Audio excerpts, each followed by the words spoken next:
Hey folks, sorry about the delay. My name's Jeff Stibbard, and I'm the Executive Chairman and founder of JDS Energy and Mining Inc. here in Kelowna, proud citizen of Kelowna for the past 21 years. So first off, to get things going, I'd like to wish the Kelowna Chamber of Commerce CEO George Greenwood a speedy recovery. Apparently the good folks at the Chamber can't operate so well in his absence.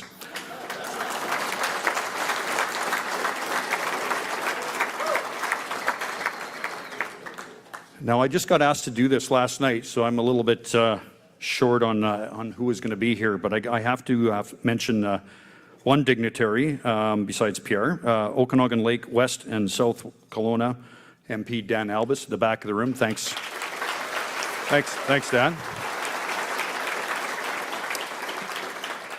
Not to mention the plethora of other super important politicians and ex-politicians in the room, so sorry I couldn't pick all your names off.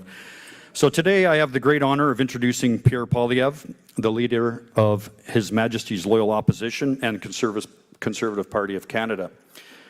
Pierre Poilievre grew up in Alberta as the adopted son of two school teachers. We've all heard the story, but I'm going to give it to you again. He lives in Ottawa with his wife Anna and their children, Valentina and Cruz. As a member of Parliament and former minister, he helped the Harper Conservative government cut taxes, balance budgets, deliver affordable homes, and crack down on crime and corruption. Something that's kind of foreign to us now.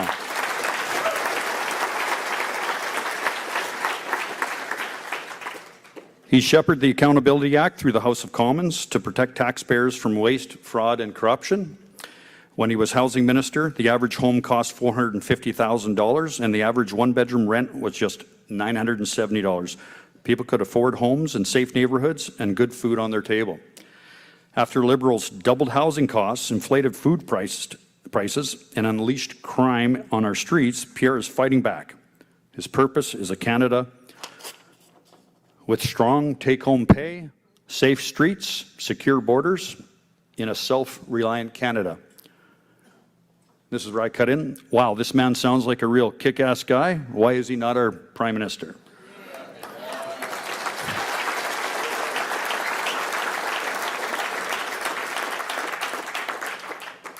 So purpose of today, we hope to hear his impactful, focused, and immediate thoughts and plans to lead Canada out of this political obscurity and how we might help him to be Canada's next Prime Minister. Welcome, Mr. Pierre Poilievre.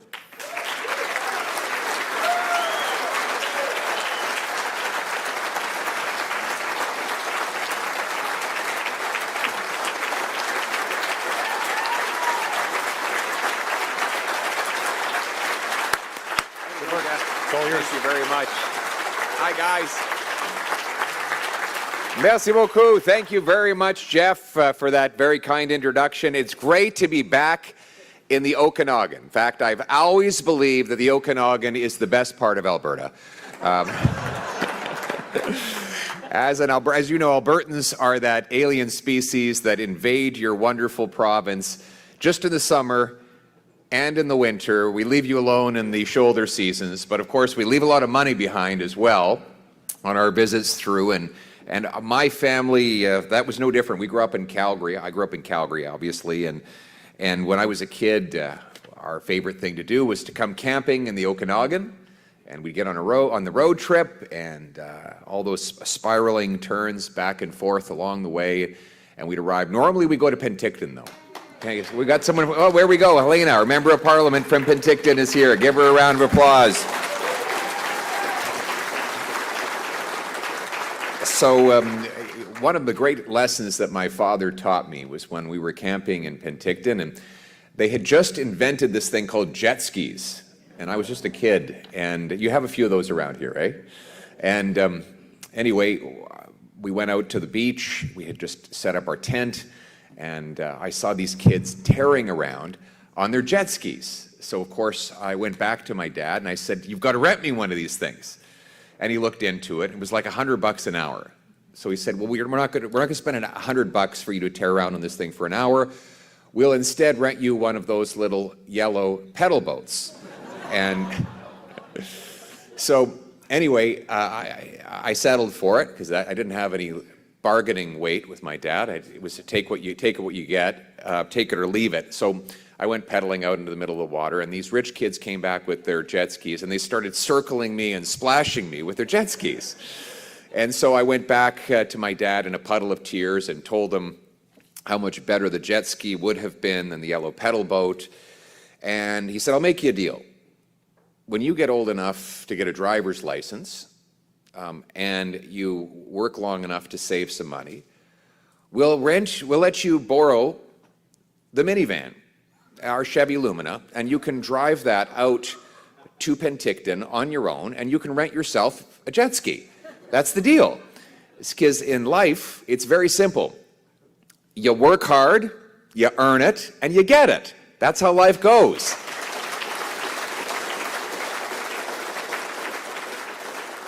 And those were the values my folks raised me with, and whether it was camping in Penticton or using my mother's coupon books to go get a beef on the bun, that she could make $1 go further than anyone. I was thinking about making her my finance minister, actually. But the lessons they taught me as a kid growing up in Western Canada is that anybody who works hard gets a great life.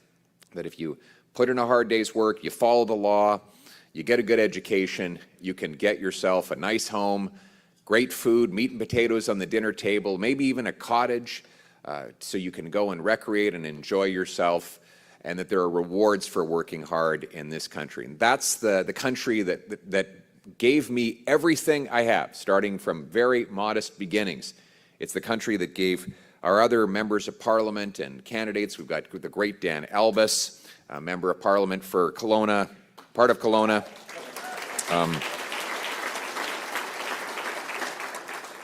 He's a great martial artist as well. He had martial arts studios all over the Okanagan, Wing Chun and Muay Thai, I think.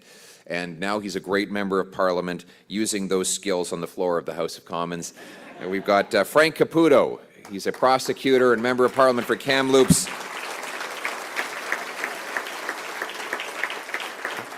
Helena Conance from Penticton, Osoyoos, Oliver in the South Okanagan, West Kamloops, West Kootenays, I should say.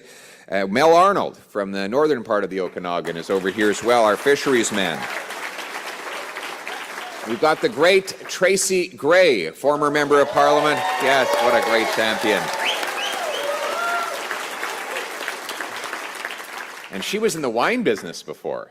So she knows all about the local wine business in this area, and she fought for that and other small businesses on Parliament Hill. Of course, the Conservative Party was founded by alcohol, so that's how John A. Macdonald created this country, over the drink. And of course, Churchill said, alcohol has taken much out of me, but not as much as I've taken out of it. So anyway, great to see you again, Tracy. And thank you very much, Jeff, as well, for that wonderful introduction. He's a wonderful entrepreneur. He started mining companies. He's dug up countless minerals, brought them to the surface, created thousands and thousands of jobs. But of course, his greatest and most treasured achievement is not the money he's made, the jobs he's created, but his beautiful family, his children and his grandchildren. He's got some very young grandchildren. I think 2.5 years old is the youngest one. Is that right? Did I get that right? Good. And I mean, it was a scary moment there when you were there when your grandchild was born, and a little while ago. And of course, when the little one came out of the womb, there was that dreadful silence that we all hope we never experience. No crying, no noise. And the family gasped, wondering if the little one was going to be okay. And then the doctor walked over and whispered something in her ear, and all of a sudden a great cry was let out. The baby kept crying and crying for hours and hours on end. So later that day, Jeff went to the doctor and said, "What is it that you said to our new baby granddaughter that made her cry so loud?" And he said, "I just told her that her share of the national debt was $31,000. And that did it.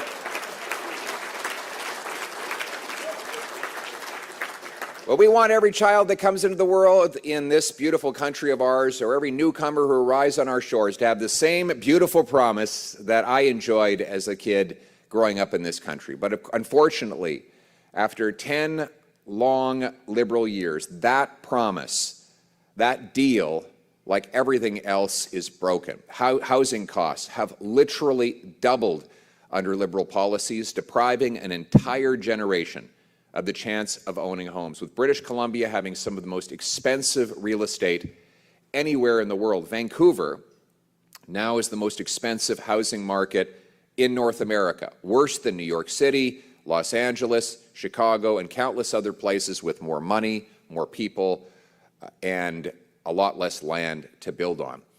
We have housing costs, in fact, have risen 30% faster than incomes, the biggest gap of any G7 country. Now, roughly 80% of our young people who don't yet have homes believe they never will. Rent is so expensive that many of our youth are now living in their parents' basements, as Liberal bureaucracy and Liberal taxes have driven up the cost of construction. The price of food is rising. Of course, it's risen 40% faster in Canada under the Liberals than it did in the United States in the exact same period of time. Liberal taxes on our farmers, our food processors, and our truckers is driving those costs higher still. And, of course, a lot of this is the result of Liberals doubling our national debt. It seems like that is a future problem, a tomorrow problem, and not a today problem. But, of course, when governments run deficits, they print money. Printing money drives up inflation, and that increases the cost of everything. So it is no coincidence that as Liberals doubled the national debt, they also doubled the cost of housing and doubled lineups at our food banks. We have these horrific encampments of homeless people and people addicted to drugs that are now taking over communities that were once tranquil and scenic, risking lives and increasing crime. And of course, our economy is the weakest in the G7. After Mark Carney promised it would be the fastest growing, it is the fastest shrinking. $500 billion of net investment has fled from Canada since the Liberals took office only 10 years ago. That's Canadian money creating American jobs, investing in American industry, and creating American wealth. And so we were hoping that after these 10 years, the Liberals might have learned something, that they would introduce, finally, an affordable budget for an affordable future. But instead, we saw from Mark Carney is a costly credit card budget that doubles the deficit that Justin Trudeau left behind, increases the industrial carbon taxes on our farmers, our fish harvesters, and others who produce our food and build our homes. A costly credit card budget that will add $78 billion to our debt in just 1 year, or $1/3 trillion over the next 5 years. All of this costly spending is unnecessary, and most of it is operational. It doesn't even build up the capital of the government. In fact, according to one Liberal MP who was decrying the budget just the other day, there's net $90 billion of new spending in this budget. Only 36% of it is capital. The rest is just being gobbled up in one-time spending that is out the door and gone forever. $90 billion is the new net spending above and beyond the promised, but still yet to be realized savings that are supposed to offset some of it. This credit card budget is the most expensive in Canadian history. And I call it a credit card budget because Mark Carney and the Liberals are putting the future of our country on the national credit card. And what do credit cards come with? Interest payments. In fact, this year, the Liberals will have us spend $56 billion on interest. To be clear, that is more than the Government of Canada spends on health care transfers and more than it collects in GST. So every time you make a purchase and it is taxed, you're taxed on the GST, know that every single penny will go to pay bankers and bondholders rather than paying doctors and nurses. Now, we thought that the previous Liberal Prime Minister was irresponsible with money and that Mark Carney could not possibly be any worse. Put it into perspective, the deficit was projected by the Trudeau government for this year to be $41 billion. So in his 8 months as Prime Minister, Mark Carney has managed to double Justin Trudeau's deficits. So in other words, Mark Carney costs even more than his Liberal predecessor. Meanwhile, he's raising taxes on home building and on food. So let's start with home building. The industrial carbon tax on steel, concrete, cement, glass, aluminum, plastic, all of the things that are necessary to build a home. You tax the things that go into a home, you tax the home itself. This is another Liberal tax increase on homes. According to the Canadian Home Builders Association, these taxes and the failure to remove other taxes on home building will cost 100,000 construction jobs as government continues to stand in the way of home building. And then there's taxes on food. The industrial carbon tax on the farm equipment and the fertilizer of our farmers, in addition to the heavy equipment that goes into food processing facilities, will inevitably get passed on in higher grocery prices that Canadians cannot afford to pay. And for these reasons, and many others, Conservatives will vote against Mark Carney's costly credit card budget, and we will continue to fight for an affordable budget for an affordable Canada.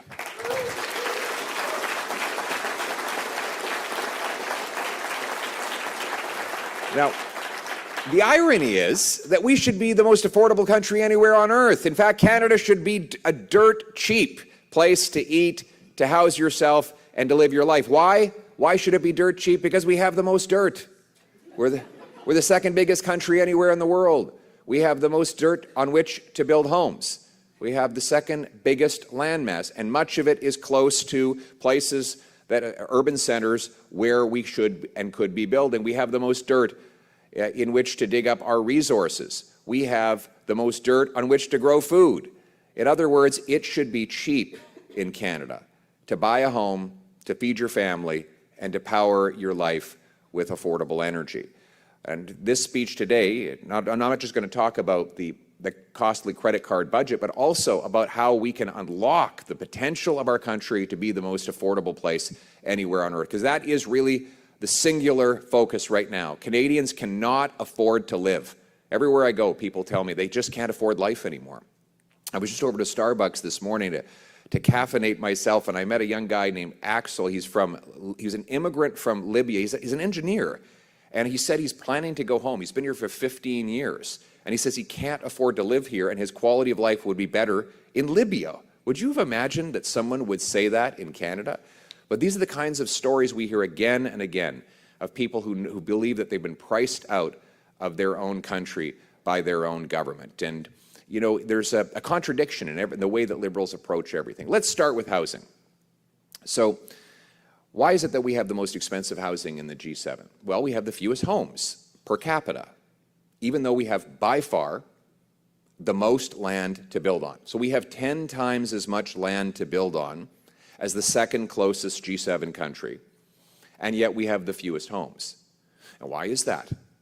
Well, because the taxes and bureaucracy block home building. You know, about 50% of the cost of a new home today in Canada is taxes. In Vancouver, it's actually 60%. 60% of the cost of a new home that gets installed in Vancouver is just taxes. The C.D. Howe did a study on the cost of a home in Vancouver, and they did the gap between the cost of building it and the cost of buying it, and it's $1.3 million. That is the gatekeeper gap. It's the government costs of delayed permits, zoning rules, charges, fees, taxes, and other government costs. More money from a new home goes to bureaucrats in offices than goes to the carpenters, electricians, and plumbers who actually build the homes. So, we agree on the problem. Bureaucracy blocking home building. What's Mark Carney's solution? To create another bureaucracy. He has literally created a new government agency called Build Canada Homes that's supposed to help with the problem of too many government agencies. If bureaucracy is the problem, then bureaucracy cannot be the solution. The solution is for government to get out of the way and off the backs of our home builders so builders can build, buyers can buy, and sellers can sell. That is how we're going to unlock affordable homes. So this budget did nothing to address that. Our approach as Conservatives will be to get rid of the industrial carbon tax on housing supplies, to get rid of the GST on all new homes, whether they're bought by a first, second, or third-time home buyer. Everyone should be able to buy a home that if it's less than $1.3 million, it should be 100% tax-free. We should incentivize our provinces and municipalities to cut their taxes as well and to speed up their permits. We should go from having the second slowest building permits to the fastest building permits anywhere in the OECD. If we remove the government costs from home building, we could lower the cost of a new home by well over $200,000, which would incentivize more builders to add new supply, increasing employment for our trades workers, and making the dream of home ownership once again possible for every single young person in Canada. That's our mission.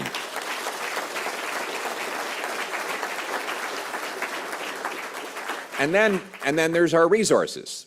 You know, people might say, well, how does developing our resources make life more affordable? Well, it's really simple. If we were selling more of our resources to the world, our dollar would be at par. And a stronger dollar would mean that absolutely everything that you buy that is internationally priced, that includes energy or food, would be significantly cheaper. That's one of the reasons why life is so much more affordable south of the border. They have a much stronger dollar. But unfortunately, we have seen our energy and resource sector under attack by government bureaucracy and high taxes. The 9 bad Liberal laws that make it uncompetitive for us to develop our resources. You know, we should be the richest and most affordable country in the world. We have the 3rd biggest supply of oil. We're the 5th in natural gas. We are 1st for uranium, for potash, for fresh water. We have the longest oceanic coastline, the shortest shipping distance to both Asia and Europe from the Americas. These massive natural advantages should be harnessed to enrich our people and empower them with stronger take-home pay and more affordable energy and other goods. The government, though, stands in the way. Canada has the 2nd slowest permits of any country in the OECD to get major projects approved. In fact, in Canada today, it takes 18 years on average to get a mine approved. 18 years. So if you had a child today, they would be age of majority before, and you applied for a mine at the same time as they were born, they'd be age of majority before the shovels ever get into the ground. It takes, for example, 14 years to get an LNG plant approved. In the last decade, the Liberals have allowed only, well, it was actually approved by Harper. There's only been 1 LNG plant completed in Canada. There's been 8 south of the border in the United States. And in that same time period, the Qataris have doubled their natural gas production, and the Germans built an import terminal for natural gas within 194 days from concept to completion, not to permitting, to the thing being fully built. Here in Canada, as I said, it takes 17 years just to get the permit in the ground. So the problem? Too much bureaucracy. Mark Carney's solution? Add another bureaucracy.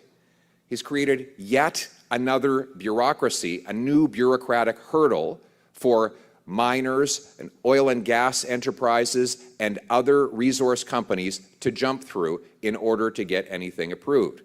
And yet again today, instead of getting things done, Mark Carney was standing up doing photo ops, announcing that he's going to approve a bunch of projects that were already going to happen. One of them, the Sisson mine in the East Coast, this mine, there was a Liberal minister, Dominic LeBlanc, who said that his government was going to make sure this project got underway within a year, and that was back in 2017. Now today, Mark Carney is re-announcing that same Liberal promise. You know, most of these projects were on the verge of happening anyway, as they have already gone through years and years of Liberal bureaucracy. Now, Mark Carney is really, when it comes to getting projects approved, he's kind of like the rooster who thinks that he made the sun go up just because he crowed when the sun went up, right? He's not actually getting anything done. He's just showing up to take credit for things that were going to happen anyway. What we actually need the government to do is something very simple. Get out of the way. Get out of the way, remove the 9 Liberal laws that impose high taxes and bureaucratic delays. Get out of the way, repeal C-69, the No New Pipelines law, C-48, the ban on offshore oil shipping, the industrial carbon tax, the energy cap. Remove all of these obstacles so that our builders can build, our investors can invest, our workers can work, and Canada can take back control of its resource future. That's what the government needs to do.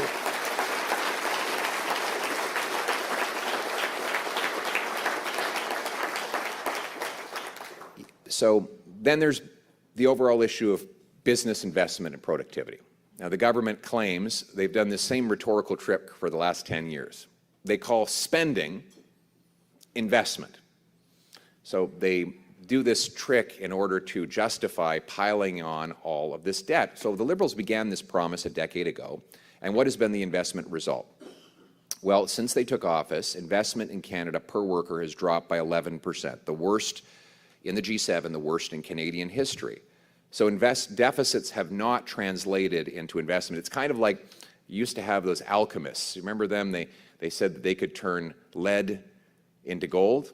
Well, the modern alchemists, Liberals, tell you that they can turn deficits into investment. And it hasn't happened. It's by Mr. Carney's own admission. In his budget documents, $500 billion of net investment has left Canada since the Liberals took office, promising that their borrowing would produce that investment.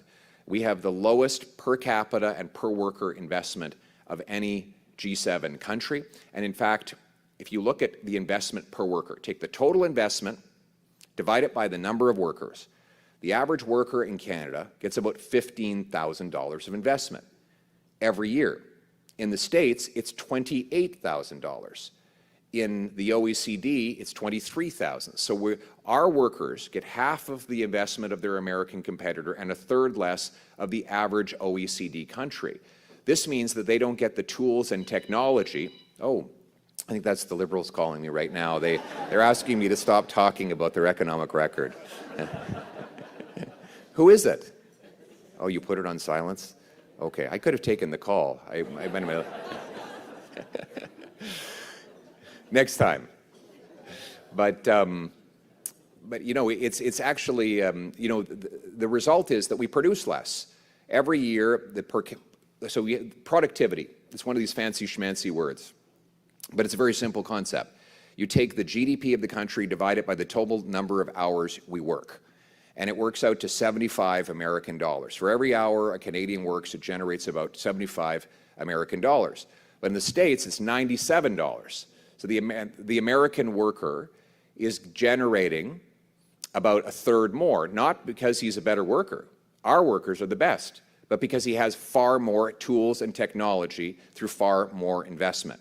We need to unlock more investment in our country, but government is not going to do it. Right now, they tax and punish investment, and they create government bureaucracies to subsidize investment. It's like Ronald Reagan said, if a Liberal sees something that moves, they tax it. If it keeps moving, they regulate it. And when it stops moving, they subsidize it.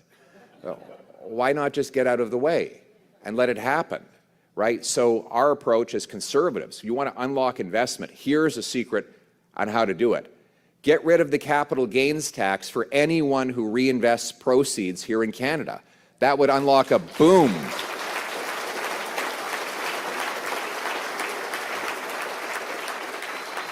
Can you imagine that? A farmer sells his farm, but instead of buying the S&P 500 to retire on, he plows the money back into a small business that his kids might run. Or the $500 billion we've lost, imagine if we said to all those investors, bring that money home, invest it in Canada, there will be no tax. Imagine the hundreds of billions that would come pouring back into ventures in this country. And what if we added to that the fastest building permits anywhere in the OECD, so that that capital could get to work building stuff, inventing stuff, delivering stuff from day one. And then we should cut taxes on work so that energy that we put into our effort, we actually get rewarded. And then we got to get rid of the industrial carbon tax to lower costs of energy, because energy is the lifeblood of an economy, and low-cost energy is the solution to defeating all poverty. And then what if we got rid of all taxes on home building? Could you imagine all the tariff-proof jobs that we would have in this country, how much more self-reliant and strong we could be as a nation? And what if finally, in addition to making this the best and most open place to do business, a big, open, free enterprise economy, what if we also made our streets safe again by repealing the catch-and-release liberal laws and locking up the criminals?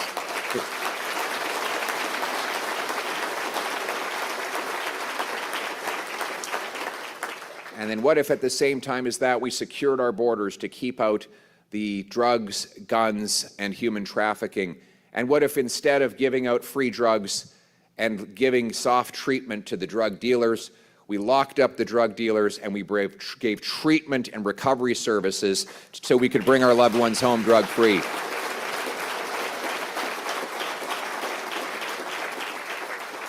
Then we would have the safest and most affordable country anywhere on earth. We would be booming in this country. Our paychecks would be growing far faster than our cost of living.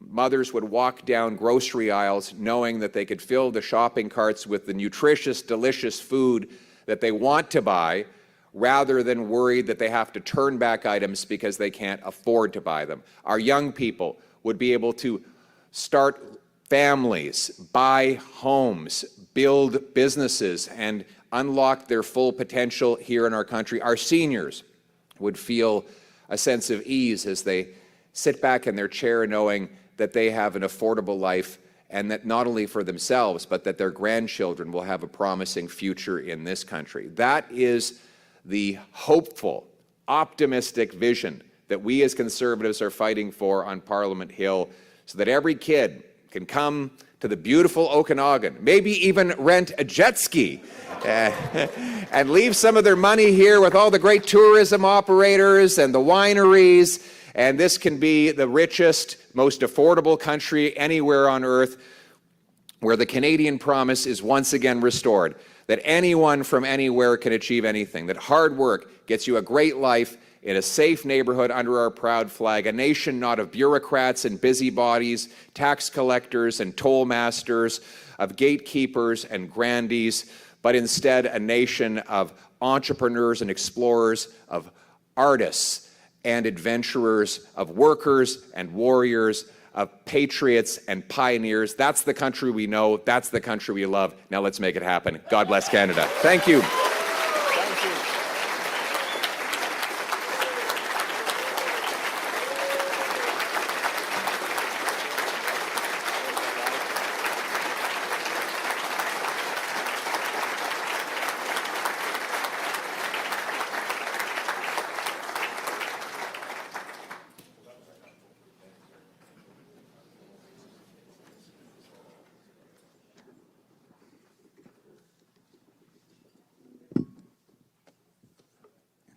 We good?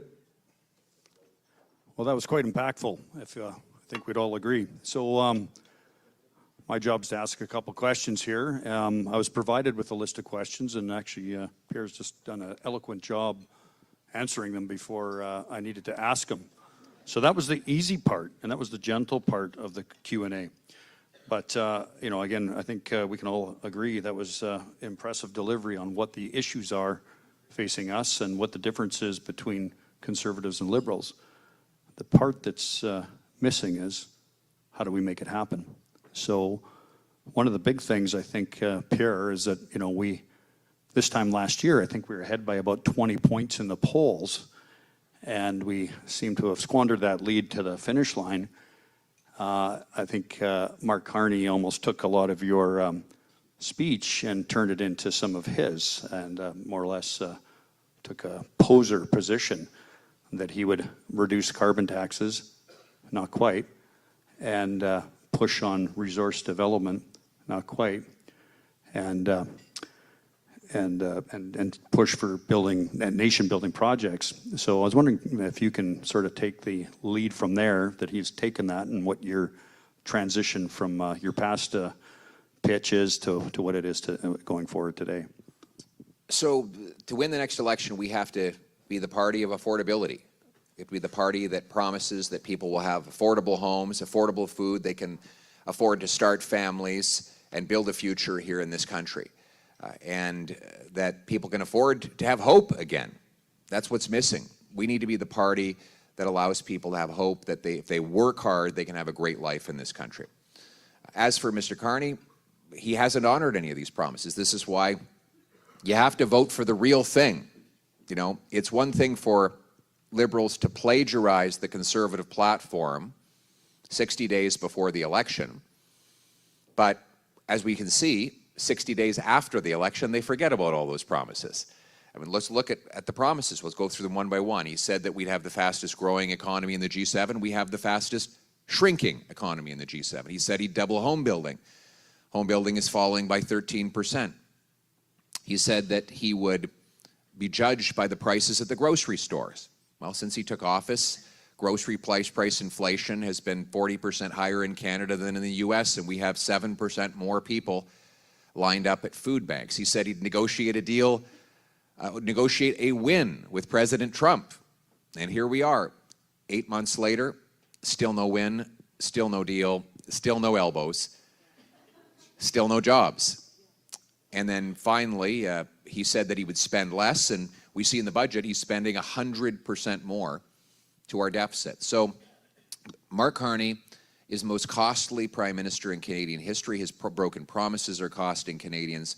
We, by contrast, are telling the same story. You'll notice that the policies that I advocated from that mic, they have not changed. I have not uttered one change in direction because we know what this country needs. We need low taxes, balanced budgets, free enterprise, fast permits, and that is how we're going to unlock the promise of this country. Thank you. So, yeah, great answer. If I could just dig in a little bit different, because again, you're right. You haven't wavered in your comments from the beginning, this time last year and previous to now. What is it going to take to win? It seems like we were caught a little bit flat-footed in the run-up to the election, particularly in some 93 ridings that by the time the writ was dropped, we didn't have members lined up for. Do you think that more local riding input could yield better selected and prepared local candidates? And is it a higher priority today going forward?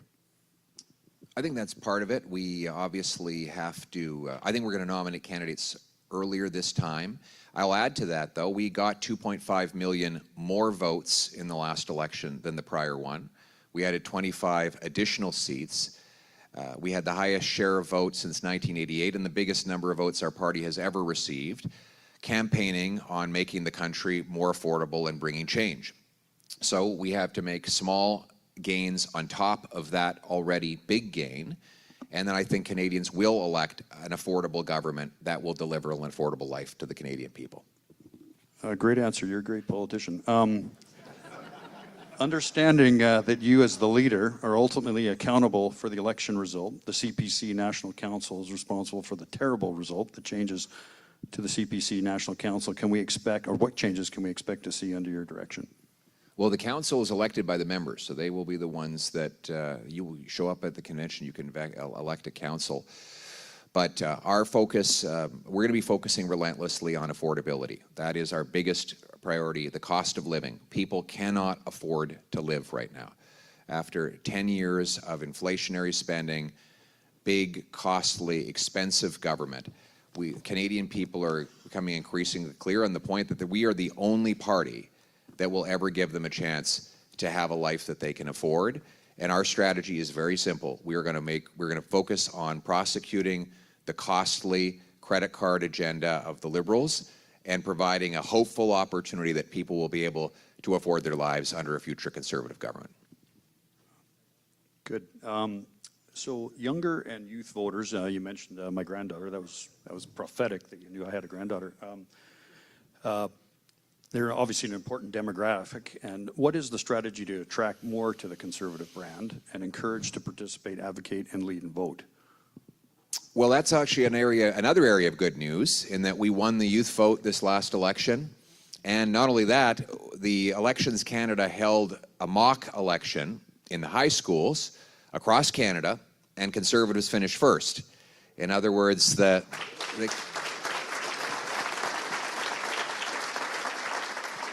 don't know if that's ever happened before.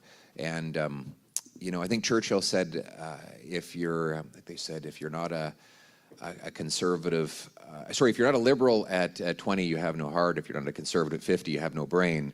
I've never believed that to be true, but I was thrilled to see that the next tranche of eligible voters, many of whom will have gone from being too young to vote to old enough by the time the next election happens, could put Conservatives by a long shot as their preference. And I think it's very clear.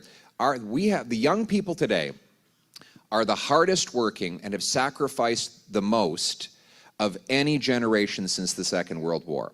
I regularly meet youth who are, while they go to school, are holding down 2 or 3 jobs just to keep their head above water. They're not saving anything up for a mortgage.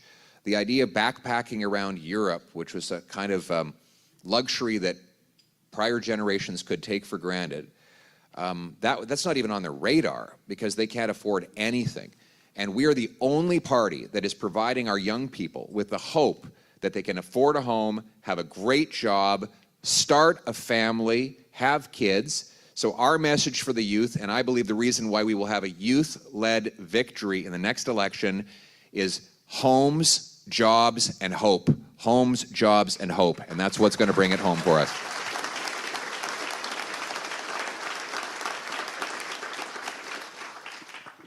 Well, all us young guys would agree with that. Hey, you're youth, aren't you? Yes, Great. I am.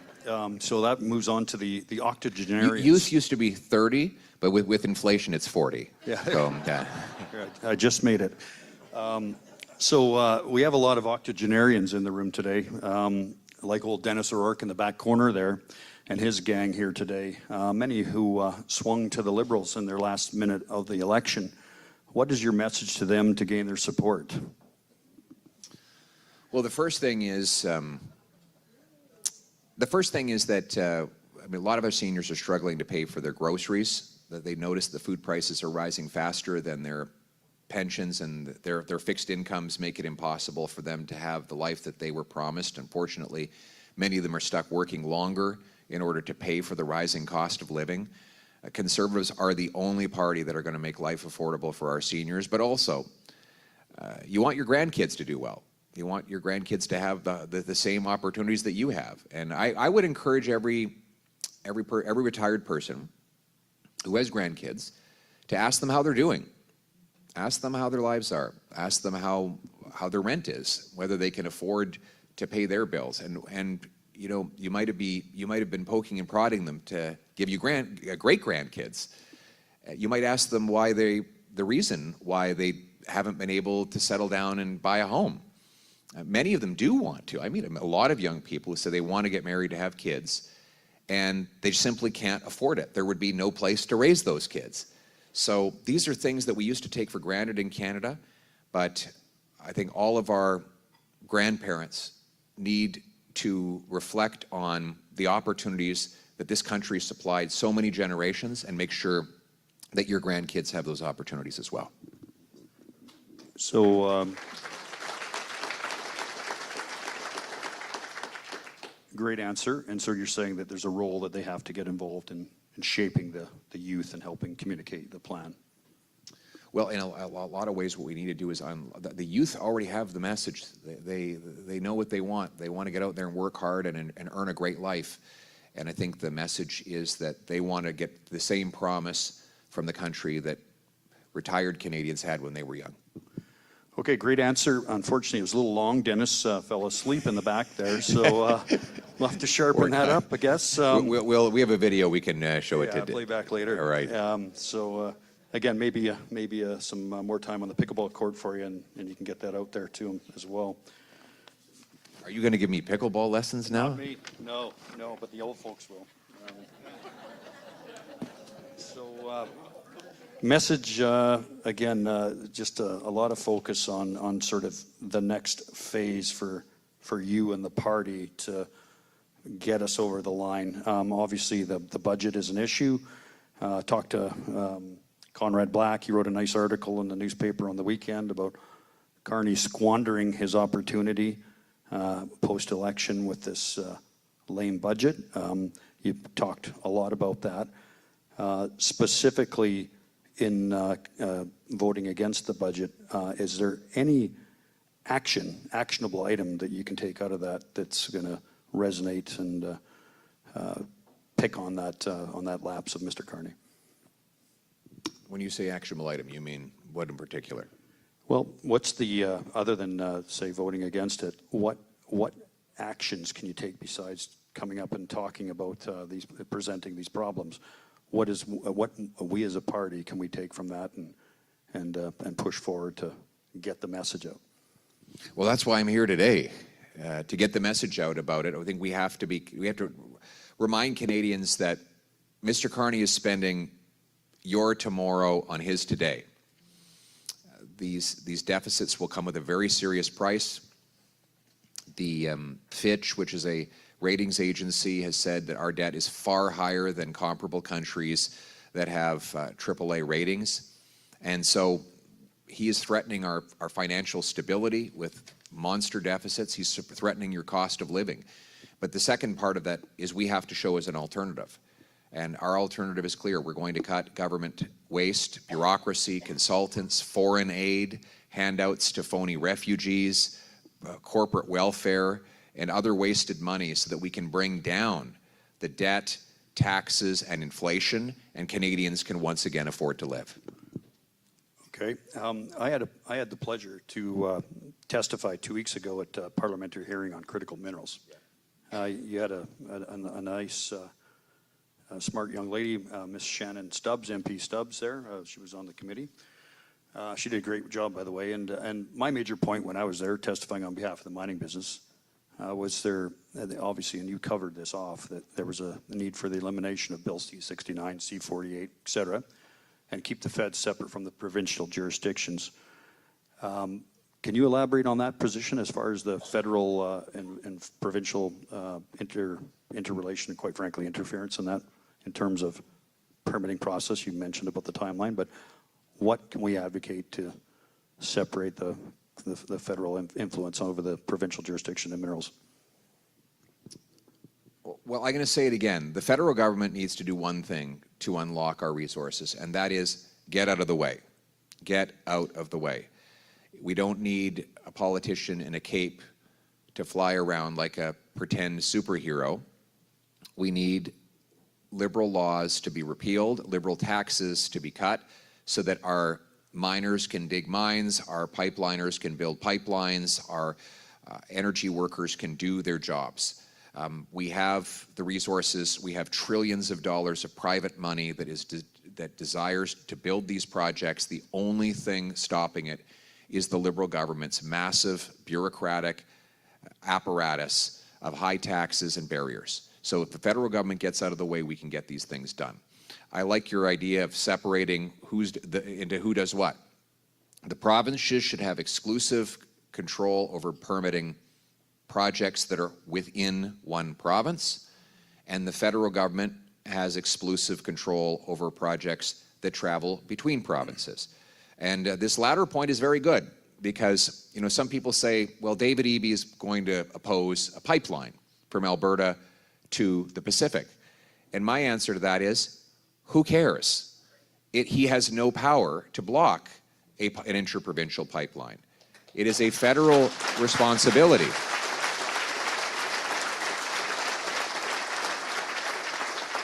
So Mark Carney will try to use David Eby as an excuse for not allowing a pipeline to go ahead. That is not an excuse. The Constitution is very clear on this point.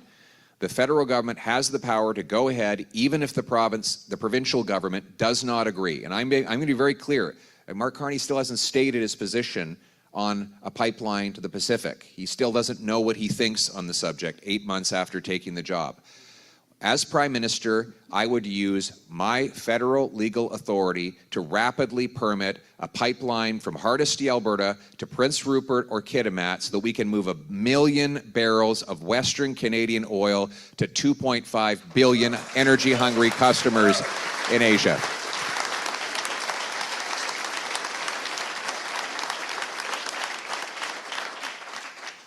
That's a great answer. And again, I think that was very well covered off in the committee. What would be the outcome from those committee hearings? And is there a role to kind of elevate the findings of the committee? Because it was presented by people like myself from industry, and or does this get buried? Is there an actionable item that can come out of that committee meeting? That there was a Liberal committee, obviously chairman, but Ms. Stubbs was quite eloquent in bringing some of the information to the forefront. But from that point on, where does it go from here? I mean, is there something we can do to highlight that? Probably nowhere. Okay, But, thanks. I'll put sorry, in, I'm just being honest. I'll put in The my expense account for the trip. The definition of a committee in Ottawa is a group of people who by themselves can do nothing, but together they agree nothing can be done.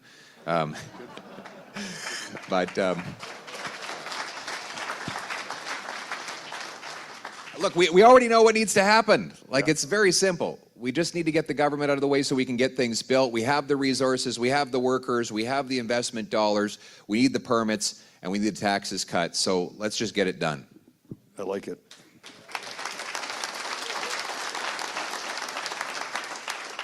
I just have one quick one, and this one came from a friend of yours, but crime and safety is one of the biggest financial and social impacts on communities. We heard about it earlier from you, again, across Canada. There seems to be a disconnect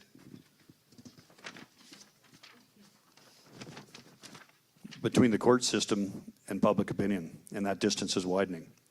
What would you do to narrow the gap to regain public confidence in our justice system?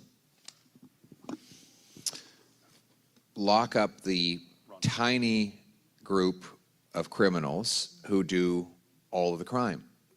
Kelowna's mayor revealed just the other day that 15 offenders had to be arrested 1,300 times in 1 year.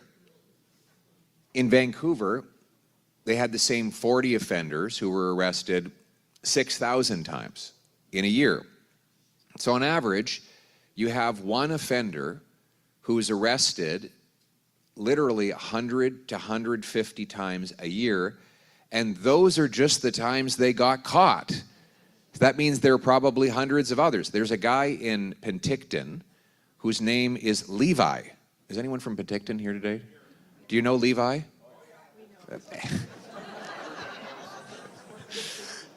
He's more famous than I am, but this guy, apparently he does so much crime that when he's out of jail, the crime rate for all of Penticton goes up.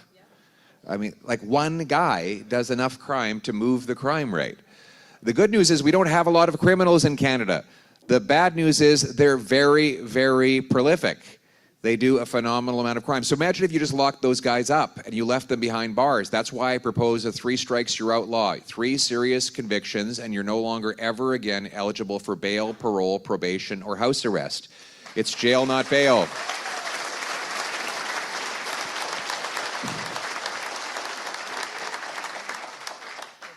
Again, good answer, and I understand there's a neighbor of ours, Chief Clarence Louis, down the road there, has got a nice prison that's about 40% occupied, so 20% occupied. So there's lots of room. There's room at the Hotel California. But the problem is, it is like the Hotel California. These guys check out, but they never really leave, right? They go back in again and again and again and again. So, but maybe there's a few of this small group of put in here in Kelowna. 15 criminals. You take them off the street, send them over to Chief Louis. He'll put them in the prison there, and all of a sudden you have 1,000 fewer crimes in Kelowna. Sound like an idea? Let's make it happen.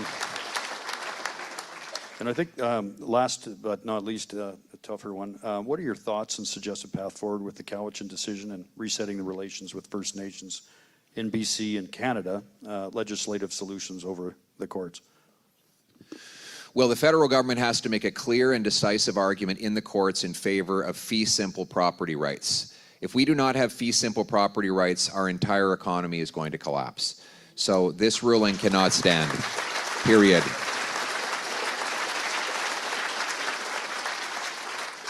Your land is your land. When you buy a house, you own the land. It belongs to you. No one can take it away. And the federal government needs to fearlessly argue that before the courts, and the judges better realize the massive, irreparable damage that they will do not only to our economy, but to the future of this country if they undermine the very basic notion of private property rights of homeowners. So we will fight for homeowners and property rights now and forever.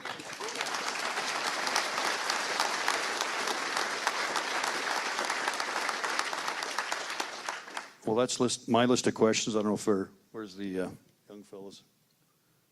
Any more questions? Might as well take one from the floor. There's a right up here, and then there's a young lady at the back as well who was pretty quick. Please, can you announce that this hotel is on Canadian soil? It is on Canadian soil. That's it? There's a nice young lady. This young lady was very quick to have her hand up. We should give her a chance. Do you want to shout it out? Are you okay shouting it out?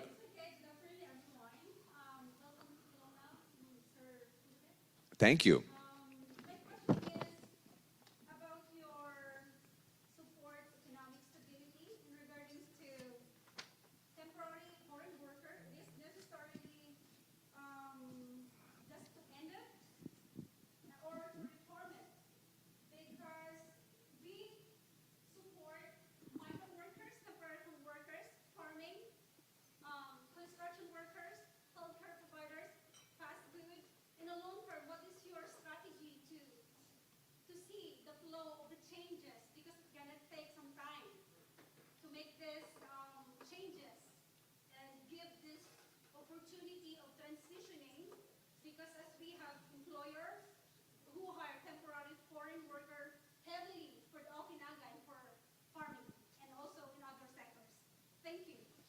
Thank you very much, and great question. So, first of all, I think that the individual workers, we should honor them. They are very good people. I've met a lot of the temporary foreign workers. They themselves are wonderful, and they're hardworking, and they want the same thing as everyone else. The problem we have in Canada is that we have the worst youth employment numbers in 30 years. We have hundreds of thousands of unemployed young people who can't get starter jobs that would launch them into future careers. And at the same time, employers are using temporary foreign workers that drive down wages and drive out jobs for the youth who need them. So the conservative answer to that problem is that we're going to carve out the agriculture program so that farmers can continue to have their existing access to temporary foreign workers that will serve their farms and bring food through our entire system. The caregiver program will remain, but we intend to get rid of the temporary foreign worker program other than that. And the reason is that we need Canadian jobs to go to Canadian workers, and in particular, Canadian youth.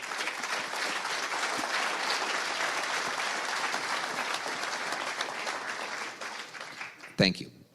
Thanks, Pierre. I'll just finish up in closing, but thanks very much for your time. All right. Good work. Thanks, everybody.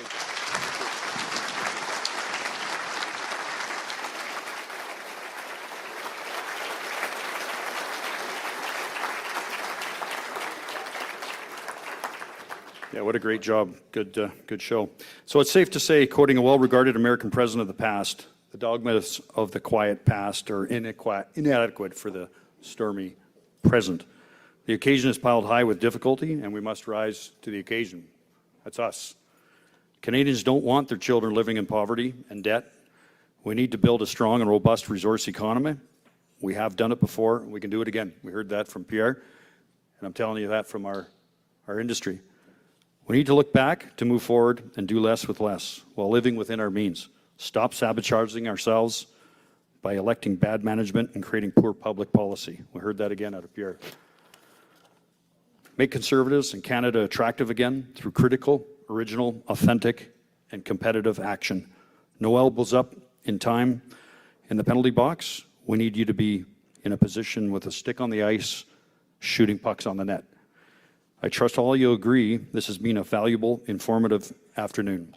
Please join me with a resounding show of gratitude for our Liberal leader, Pierre Poilievre, and a frank conversation with us today.